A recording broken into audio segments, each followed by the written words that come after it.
ठीक है, स्वच्छता अभियान चलाए जाते हैं। आपने देखा है, आपने कक्षा 7वीं में भी उपदेश सवार स्वच्छ भारत अभियान पाठ पढ़ा होगा, पढ़ा था। हाँ, तो सरकार जो है वो सफाई के लिए हर जगह अभियान चलाती है, निर्देश देती है। तो बोला है कि विश्व में सभी जो है वो ग्लोबल वार्मिंग के प्रति जो है वो सचेत करते हैं। ठीक है, तो इसके लिए कौन जिम्मेदार है? अब बोला गया है कि इसके लिए है जिम्मेदार कौन, ये तो महत्व का प्रश्न है ही। ठीक है, इसके लिए जो जिम्मेदार है ये तो एक बड़ा महत्वपूर्ण प्रश्न है, पर उससे भी ज्यादा महत्वपूर्ण है कि इसको नियंत्रित कैसे रखा जाए और नियंत्रित करने के लिए क्या क्या कदम उठाए जाएं, जो इसका खामियाजा सभी को, अगर ये ऐसे ही कंटिन्यू लगातार बढ़ता रहा तो इसका परिणाम जो है वो हम सबको उठाना पड़ेगा। यदि सभी मिलकर छोटे छोटे प्रयास करेंगे तो एक बड़ा सकारात्मक प्रयास जो है वो पर्यावरण रक्षा के लिए सामने आएगा। तभी हम देखते हैं कि पर्यावरण दिवस मनाया जाता है, अधिक से अधिक पेड़ लगाने के लिए कहा जाता है। ठीक है, पानी की रक्षा के लिए जल संरक्षण दिवस मनाया जाता है। ठीक है, पृथ्वी दिवस मनाया जाता है। तो ये सारे दिवस मनाने का लक्ष्य क्या है कि हम पर्यावरण को साफ रखें। ठीक है, तो इसी आधार पर, इसी गद्यांश के आधार पर आपको कुछ प्रश्न दिए गए हैं और साथ में उसके ऑप्शन भी बताए गए हैं। ठीक है, तो जिस बच्चे को बोलूंगी वही बच्चा आंसर करेगा। चलिए अक्षित, आपकी टर्न आई पहले। 1009। ग्लोबल वार्मिंग कहते हैं, किसे कहते हैं? आपको 4 ऑप्शन बताए गए हैं। ठीक है अक्षित, तो पहला आपको बताया है तापमान वृद्धि को, दूसरा बताया है तापमान में कमी को, तीसरा बताया नहीं सॉरी पहला बताया तापमान परिवर्तन को। ठीक है, दूसरा बताया तापमान में कमी, तीसरा बताया तापमान में वृद्धि और चौथा बताया प्रदूषण कम होने के कारण। तो ग्लोबल वार्मिंग का कौन सा ऑप्शन सही है बेटे 4 में से? अक्षित 1009 कौन सा सही है? फर्स्ट। आपको 4 बताए ना, तापमान परिवर्तन, सेकंड बताया तापमान में कमी, थर्ड बताया तापमान में वृद्धि और फोर्थ नंबर 4 पे बताया प्रदूषण कम होने को। तो आपको कौन सा लगता है ग्लोबल वार्मिंग के लिए?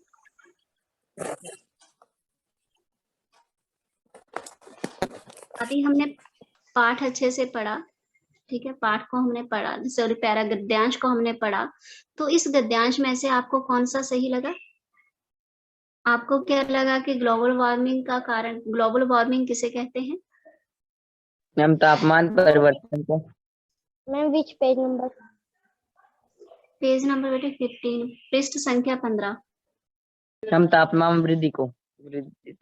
तापमान वृद्धि बेटे, तापमान परिवर्तन नहीं, तापमान वृद्धि। अक्षित इसको ध्यान से समझेंगे। देखिए, हमें पहली लाइन में बोला है पर्यावरण में तापमान की वृद्धि को ग्लोबल वार्मिंग कहते हैं। तो तापमान में परिवर्तन नहीं बचे, तापमान में वृद्धि। जो तापमान बढ़ रहा है दिन प्रतिदिन, जिसे तापमान बढ़ने से जो बर्फ जब पिघल रही है, बर्फ पिघलने से समुद्र का जल स्तर के कारण, तो ग्लोबल वार्मिंग कहते किसको है? तापमान वृद्धि। तो पहले प्रश्न में आप ग भाग को सही करेंगे, साथ साथ में करिए, चलिए करते चलिए। चलिए अगला बताएगी रिद्धिमा। रिद्धिमा 1887। हाँ जी बोलिए अभिनव।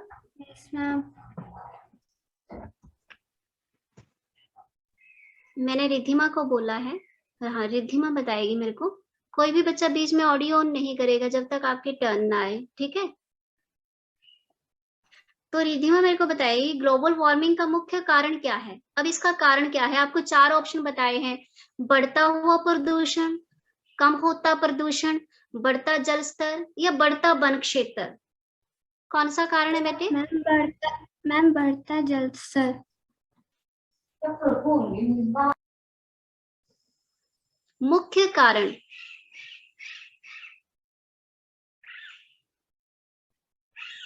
कारण बताना बेटे आपने, कारण। रिद्धिमा आपसे देखो प्रश्न सुनिए ध्यान से। ग्लोबल वार्मिंग का मुख्य कारण, जल स्तर तो बढ़ रहा है वार्मिंग, ग्लोबल वार्मिंग के कारण। ठीक है, अब इसका कारण क्या है? ग्लोबल वार्मिंग का कारण क्या है? मैम बढ़ता हुआ प्रदूषण। बढ़ता हुआ प्रदूषण, हाँ बढ़ता हुआ प्रदूषण आएगा। रिद्धिमा, रिद्धिमा सुना वैसे, ध्यान से सुना रिद्धिमा। Yes. देखिए बढ़ता हुआ प्रदूषण जो है वो ग्लोबल वार्मिंग का मुख्य कारण है। जो ग्लोबल वार्मिंग, जो तापमान में वृद्धि हो रही है, उसका कारण बढ़ता हुआ प्रदूषण है। और आप बढ़ता जल स्तर कह रहे हो, बढ़ता जल स्तर क्या है? ये है ग्लोबल वार्मिंग होने के कारण, ठीक है। तो आपको इसका मुख्य कारण पूछा है, ये तापमान किससे बढ़ रहा है? प्रदूषण के कारण, ठीक है। जब प्रदूषण के कारण तापमान बढ़ा तो ग्लोबल वार्मिंग के साथ जल स्तर बढ़ेगा, ये उसके बाद आएगा। तो पहले ग्लोबल वार्मिंग किसके कारण बढ़ी? बढ़ते प्रदूषण के कारण। तो आप यहाँ पर टिक करेंगे बढ़ता हुआ प्रदूषण, ठीक है। रिद्धिमा समझ आया? Riddhima, Yes, ma'am. ध्यान देंगे बच्चे। आगे बताएंगे अक्षित 1722, अक्षित 1722। दुनिया के सभी देश मानते हैं कि, क्या मानते हैं? पहला बताया ग्लोबल वार्मिंग एक खतरा है, दूसरा है ग्लोबल वार्मिंग एक खतरा नहीं है, तीसरा बताया ग्लोबल वार्मिंग के लिए एक ही देश जिम्मेदार है, और नंबर 4 ग्लोबल वार्मिंग कहीं कहीं बहुत कम है। तो कौन सा कारण बताया है? ग्लोबल वार्मिंग के लिए एक ही देश जिम्मेदार है। एक ही देश जिम्मेदार है। अब देखिए, आपने जब गद्यांश पढ़ा, जब आनंदी ने गद्यांश पढ़ा, तो इसने बताया है ना, पूरे विश्व के, पूरी दुनिया के लोग मानते हैं कि दुनिया के सभी देश ग्लोबल वार्मिंग के लिए एक महत्वपूर्ण मुद्दा है। तो सभी देश आया बच्चे, एक ही देश नहीं आया, सभी देश आए। तो इसमें कौन सा ऑप्शन सही होगा? अक्षित आप ही बताएंगे बेटे। 1722 जब रीड कर रहे थे ना, तब आपने ध्यान से सुनना था। ग्लोबल वार्मिंग के लिए एक देश नहीं, सभी देश जिम्मेदार हैं, ठीक है। पूरी दुनिया, पूरे विश्व के लोग जो हैं वो इसके लिए जिम्मेवार हैं।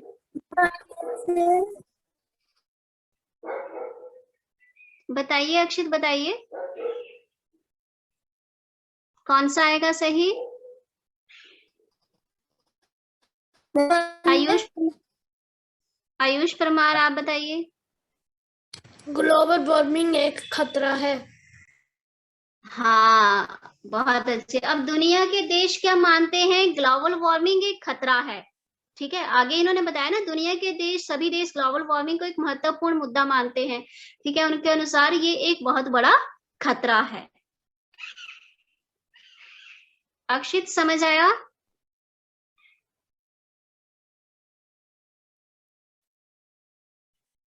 चलिए अगला आंसर बताएगी रिया 3266। रिया, रिया 3266। हाँ नंबर 4 में आपसे पूछा है ग्लोबल वार्मिंग को नियंत्रण करने के लिए उचित कदम नहीं उठाए गए तो क्या होगा? अगर हमने ग्लोबल वार्मिंग को नहीं रोका तो क्या होगा? ये जीवन के लिए खतरा बन सकता है, इससे नुकसान नहीं होगा, यह जीवन के लिए बड़ा खतरा नहीं है, इससे केवल पशुओं को ही खतरा है। तो कौन सा सही होगा बच्चे? रिया, जीवन के लिए एक बड़ा खतरा। हाँ बहुत अच्छे। अब नंबर 4 में पहला आया, बहुत अच्छे रिया।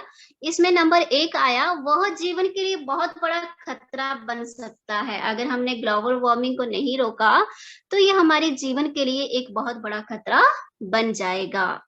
अब नंबर 5 है, वंशिका बताएगी समुद्र का जल स्तर बढ़ता जा रहा है, किस कारण? अगर समुद्र का जल स्तर बढ़ता जा रहा है तो क्या होगा? जीवन के लिए वरदान होगा, या जीवन के लिए एक सकारात्मक पहलू होगा, या जीवन के लिए खतरा होगा, या इससे हमारे पानी की समस्या दूर होगी? मैम जो जीवन के लिए एक बड़ा खतरा है। हाँ ये जीवन के लिए खतरा है, बहुत बड़ा खतरा है। अगर समुद्रों का पानी बढ़ा तो जो पृथ्वी का भाग है वो क्या होगा? सारा ही जल के अंदर, समुद्रों के अंदर, महासागरों के अंदर डूब जाएगा, ठीक है। तो बेटे गद्यांश को आपने सही तरीके से अच्छे से पढ़ना है। इसमें पहला ऑप्शन ग्लोबल वार्मिंग किसे कहते हैं, तो आप लिखेंगे तापमान वृद्धि को। इसमें नंबर 3 सही आएगा। अब नंबर 2 प्रश्न, ग्लोबल वार्मिंग का मुख्य कारण क्या है? तो आप उत्तर में लिखेंगे बढ़ता हुआ प्रदूषण, पहले को सही करेंगे। फिर नंबर 3 है, दुनिया के सभी देश मानते हैं कि ग्लोबल वार्मिंग एक बड़ा खतरा है, पहले को टिक करेंगे। नंबर 4 है आपका, ग्लोबल वार्मिंग को नियंत्रण करने के लिए अगर कदम नहीं उठाए गए तो ये क्या होगा? ये हमारे जीवन के लिए बहुत बड़ा खतरा बन जाएगा। फिर नंबर 5 है, समुद्र का जल स्तर बढ़ा तो क्या होगा? तो भी हमारे जीवन के लिए एक बहुत बड़ा खतरा होगा। ठीक है, तो ये हो गया पृष्ठ संख्या 15। आगे देखिए पृष्ठ संख्या 16 में व्यवसाय और व्यक्तित्व। व्यवसाय और व्यक्तित्व, व्यवसाय जो रोजगार, जो बच्चे, देखिए हम बड़े होकर हमारा लक्ष्य होता है कि हम आगे जाकर डॉक्टर, इंजीनियर या टीचर बनेंगे। ठीक है, तो इसमें व्यवसाय में आपको बताया गया है, व्यवसाय और व्यक्तित्व में आपको ऑप्शन दिया गया है रेडियो जॉकी, जो कि हमने पाठ के शुरू में पढ़ा था। रेडियो जॉकी कौन होते हैं? यामिनी बताएगी। मैम जो रेडियो में काम करते हैं, मैम जो रेडियो में अपना हमारा मनोरंजन करते हैं। हाँ, रेडियो जॉकी, हाँ, उद्घोषक और उद्घोषिकाएं जो देखो रेडियो पर अनाउंस करते हैं, हमें जानकारी देते हैं, हम रेडियो सुनते हैं तो समाचार जो बोलते हैं या फिर बोलते हैं कि अभी न्यूज आने वाली है, या जो गाना प्रस्तुत कर, जो हमारा मनोरंजन करते हैं। ठीक है, जो रेडियो पे अनाउंसर होते हैं।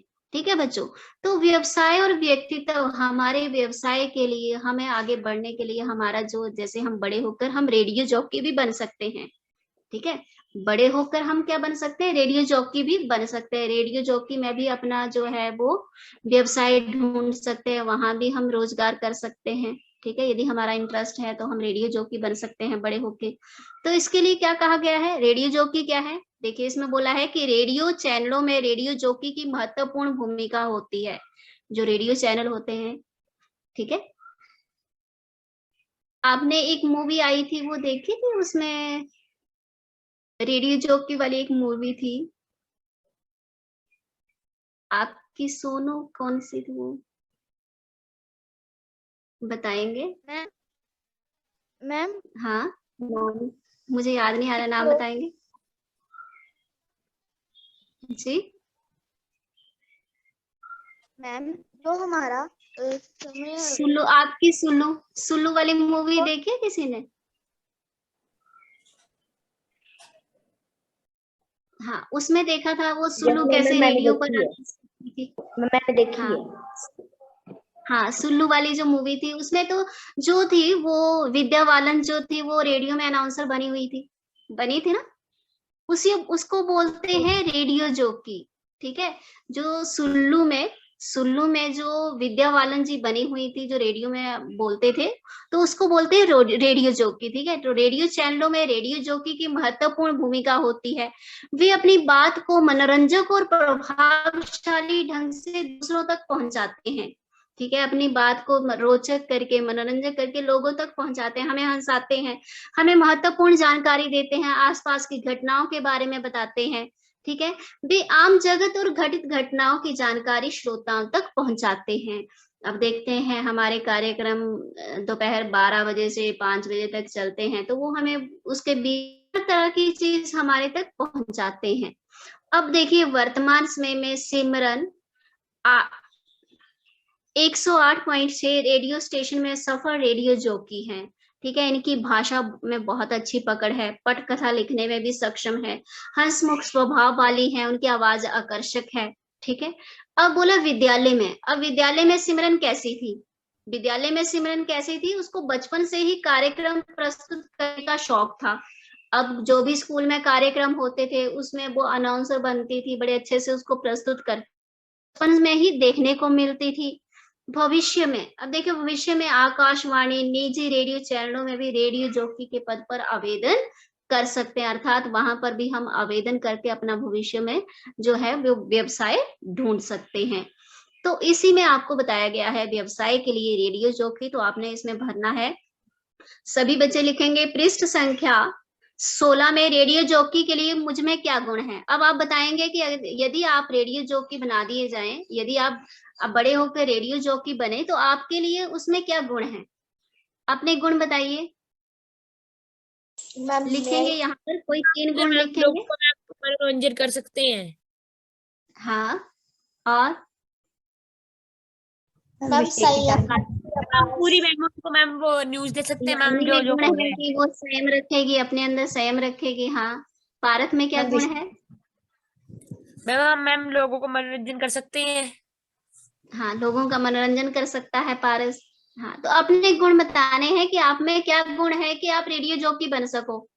ठीक है, अब नीचे लिखना है आपने जिन गुणों को विकसित करने की आवश्यकता है। अभी आप में गुण है, मेरे में गुण है कि मेरे में संयम है, संवेदनशीलता है, अच्छा बोल सकती हूँ। अब मुझ में क्या कमी है और क्या कमी रह गई है कि मैं अच्छा रेडियो जॉकी बन सकूं, तो मैं और क्या इसमें इम्प्रूव कर सकती हूँ? तो मैं अपनी आवाज में इम्प्रूवमेंट कर सकती हूँ, अपनी आवाज और अच्छी कर सकती हूँ, और अच्छे से बोलना सीख सकती हूँ। ठीक है, तो आपने यहाँ पर क्या लिखना है? अपने गुण लिखने हैं और वो बातें बतानी जिसको आप और अच्छे से कर सकते हैं। ठीक है, और अंत में आपने लिखना है रेडियो जॉकी व्यवसाय के रूप में आपको पसंद है। अगर पसंद है तो उसको टिक करेंगे, अगर ना पसंद है तो उसको क्रॉस कर दे, उसको टिक करिए। अगर आपको रेडियो जॉकी बनना पसंद है तो आप पसंद वाले को टिक करिए, अगर नहीं है तो आप नापसंद वाले को टिक करिए। फिर आप नीचे लिखेंगे आप इन गुणों व कौशलों पर का प्रयोग इस क्षेत्र में किस प्रकार कर सकते हैं। आप यहाँ पर लिख सकते हैं कि रेडियो जॉकी से मुझ में निर्णय क्षमता आएगी। ठीक है, यदि मैं रेडियो जॉकी बन जाऊं तो मैं एक अच्छा वक्ता बन सकता हूँ, एक अच्छा जो है वो अनाउंसर बन सकता हूँ, एक अच्छा निर्णय लेने की क्षमता मुझ में आ सकती है। ठीक है, कर लिया? शुभांगी बताएगी, शुभांगी ने क्या लिखा? शुभांगी 2993। मैम राइट कर रही। अच्छा, महक आप बताइए आपने क्या लिखा? मैम वाक पटुता का क्या मतलब होता है? वाक पटुता मीन्स बोलने में बोलना, अच्छा बोलना। ठीक है, वाक पटुता मीन्स आपकी आवाज अच्छी होना, बोलने का एक गुण वाक पटुता। हाँ जी, बोलिए शुभांगी। शुभांगी ने महक बोल रही है 981। यस बोलिए मैम। क्या लिखा आपने? आप में रेडियो जॉकी के क्या गुण हैं? अच्छी आवाज नहीं आ रही की महक। जानकारी, निर्णय, हाँ, अच्छी जानकारी, निर्णय और संयम। बहुत अच्छे। जिन गुणों को विकसित करने की वाक्पटुता और संवेदनशीलता। आप इन गुणों व कौशलों का प्रयोग किस क्षेत्र में किस प्रकार कर सकते हैं? मैं रेडियो जॉकी बन जाऊं तो मेरे में निर्णय लेने की क्षमता आ जाएगी और विषय की जानकारी भी अच्छे से मैं ले पाऊंगी। हाँ, बहुत अच्छे बच्चों। तो आपने इस पृष्ठ में क्या करना है? अगर आप रेडियो जॉकी बनना चाहो तो आप में क्या गुण होने चाहिए? ठीक है, और आप कौन से गुणों को और विकसित कर सकते हैं? अगर आप इसको पसंद करते हैं तो आपने पसंद में टिक करना है, अगर नापसंद तो उसको करना है। फिर यदि आप रेडियो जॉकी बन जाए तो आप में क्या क्षमता आएगी, आप उसके बारे में लिखेंगे। ठीक है बच्चों, अब पृष्ठ संख्या 17 देखेंगे। मैम हमने मैम पृष्ठ 16 में मैम जो लास्ट में लिखा है आप इन गुणों व कौशलों का प्रयोग इस क्षेत्र में किस प्रकार कर सकते हैं मैम, इसमें क्या करना है? हाँ, आप इन गुणों और कौशलों का प्रयोग किस तरह कर सकते हैं? यदि आप में ये गुण है, संवेदनशीलता, संयम है, वाक पटुता है, तो आप इनका कैसे प्रयोग कर सकते हैं? तो आप लिख सकते हैं कि मैं रेडियो जॉकी बनकर एक उसमें मेरे अंदर एक अच्छी निर्णय क्षमता आएगी। इन गुणों के कारण मैं एक अच्छी रेडियो जॉकी बनूंगा। ठीक है, जिससे मेरे निर्णयों में क्षमता आएगी, अर्थात मैं एक अच्छा वाक पटुता मेरे में आएगी, मैं एक अच्छा निर्णय ले सकूंगा या ले सकूंगी। ठीक है, तो आप में अगर ये गुण है तो आप एक रेडियो जॉकी बनकर उसमें क्या इंप्रूव करेंगे? ठीक है, तो एक पंक्ति में आपने बताना है, तो आप लिख सकते हैं कि रेडियो जॉकी से मुझ में निर्णय क्षमता आएगी। ठीक है पारत? Yes ma'am. हाँ, अब पृष्ठ संख्या 17 है, 17 पेज नंबर 17। एक अच्छे रेडियो जॉकी के कौन सा गुण होना चाहिए? एक अच्छे रेडियो जॉकी में कौन सा गुण होना चाहिए? ठीक है, तो यहाँ पर आपको कुछ ऑप्शन बताए हैं। आपका अपनी भावनाओं पर कितना नियंत्रण है? अब आप बोल रहे हैं कि मुझ में संयम है, नियंत्रण है। नियंत्रण मीन्स मुझ में संयम है, तो आप में कितना संयम है? अब आपको प्रश्न 1 से 6 बताए गए हैं। पहले में बोला है यदि आपको किसी बात पर गुस्सा आता है तो क्या आप अपने गुस्से को नियंत्रित कर सकते हैं? अब आपने अपने अपने ऑप्शन बताने हैं। अगर कर सकते हैं तो अक्सर, नहीं तो कभी नहीं, अगर कभी कभी तो कभी कभी को टिक लगाइए। अब आपने इन सारे ऑप्शनों को टिक करना है। यदि आपका छोटा भाई या बहन दूसरे के सामने झगड़ा करते हैं तो आप स्वयं को नियंत्रित रख सकते हैं? चलिए ये प्रश्न पढ़िए ना और प्रश्न 1 से 6 तक टिक करके बताइए। अब जिसके सबसे ज्यादा क के उत्तर आएंगे, अच्छा पहले कर लो उसके बाद बताते हैं। चलिए करिए। यामिनी ने कर लिया। यामिनी आपके सबसे ज्यादा कौन से आंसर आए? मैम क वाले ख। अगर आपके ख आए हैं तो आप में भावनाओं का थोड़ा और नियंत्रण करने की आवश्यकता है। आपकी जो संयम शक्ति है इसमें थोड़े और कंट्रोल करने की आवश्यकता है। ठीक है यामिनी। अब भावना ने कर लिया। भावना आपके ज्यादा आंसर कौन से आए हैं? मैम क और ख बराबर आए हैं, 3-3। क और ख बराबर हैं तो मीन्स आप में नियंत्रण संयम के गुण हैं। ठीक है। और कुछ आपको और होने की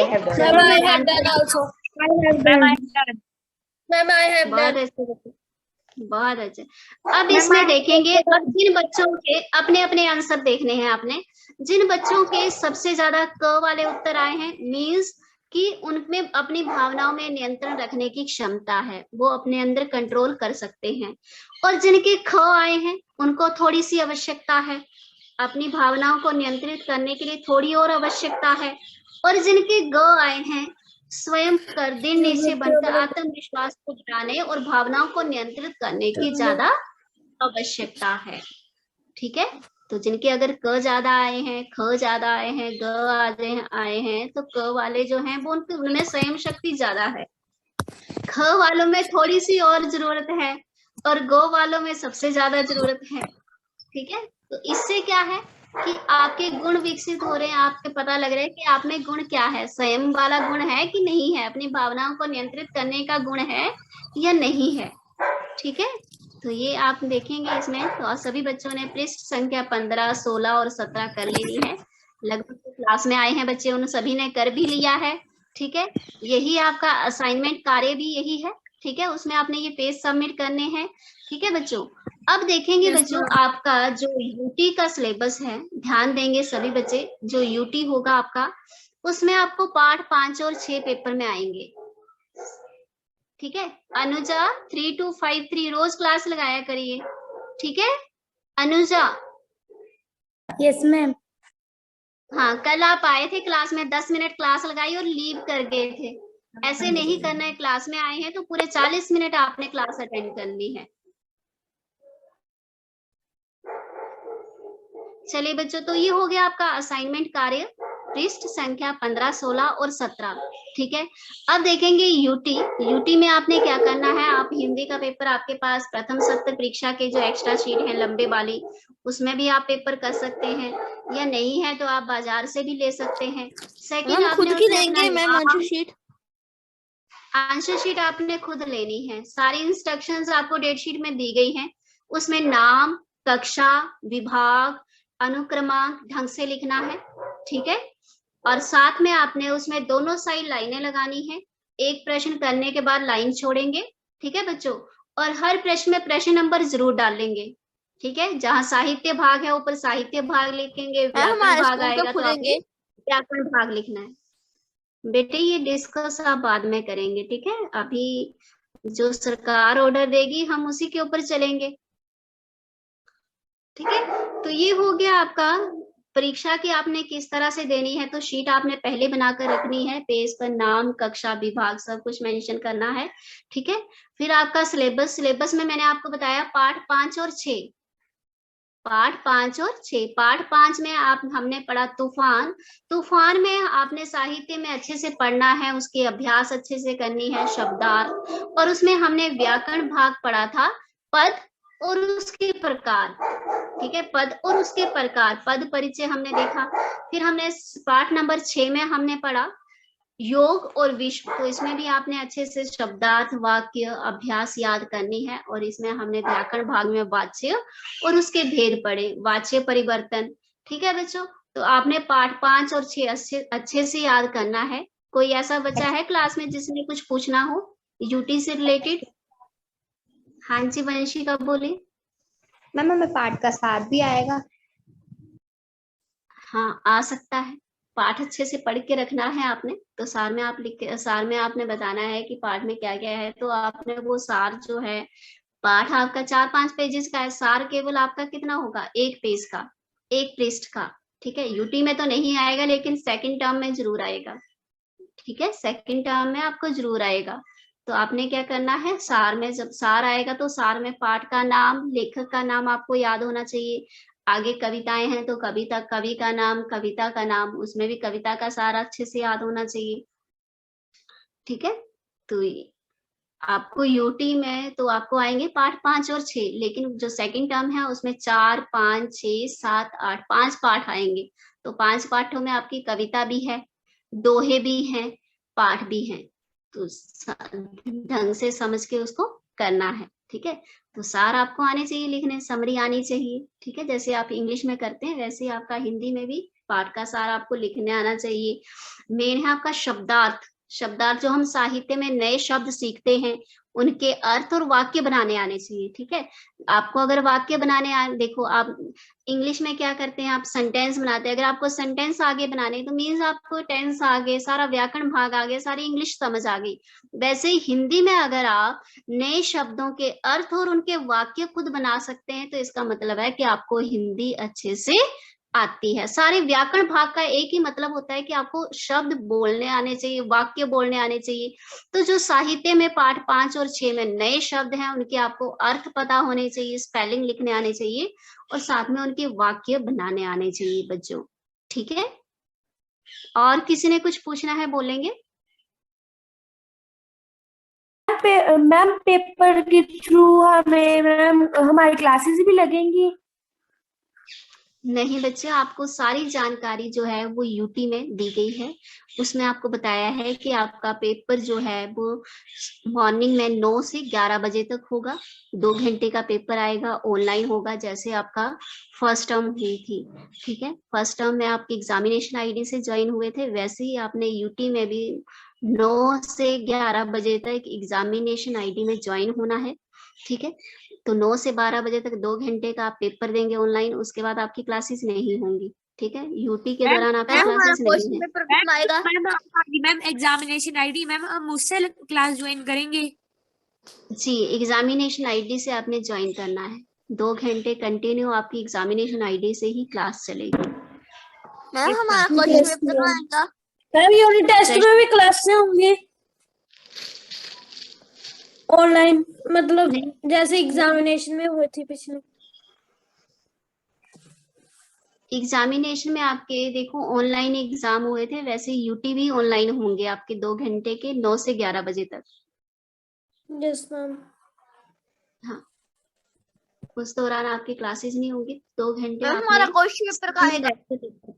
प्रश्न पत्र आपका आएगा बेटे 15 मिनट पहले, असाइनमेंट में आएगा।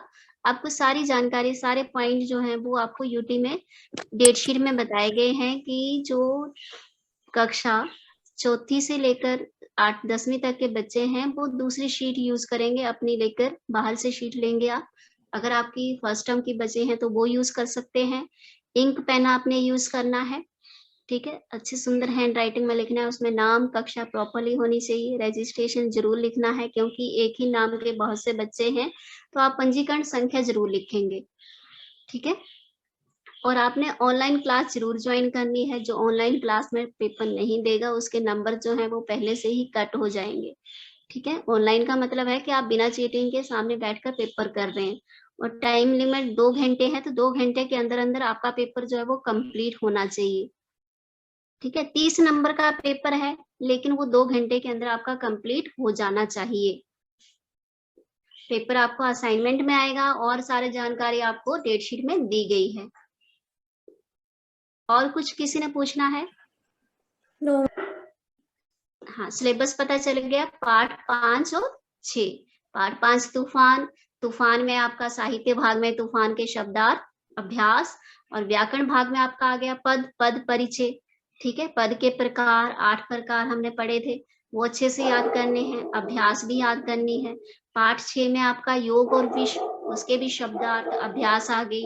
और व्याकरण भाग में वाच्य, वाच्य किसे कहते हैं, उसके भेद, वाच्य परिवर्तन। साथ में आपको मैंने एक प्रतिवेदन भी बताया, प्रतिवेदन मीन्स रिपोर्ट, रिपोर्ट तैयार करनी, तो अभ्यास 3 भी है आपको उसमें। ठीक है, तो अच्छे से आपने पाठ 5 और 6 पढ़ना है, उसमें जो भी चीजें दी गई है सब याद करना है। ठीक है, और ऑब्जर्वेशन में आपने समीक्षात्मक हाव भाव बोली वाले प्रश्न नहीं करने, उसमें केवल आप 1 से 10 तक ही याद करेंगे।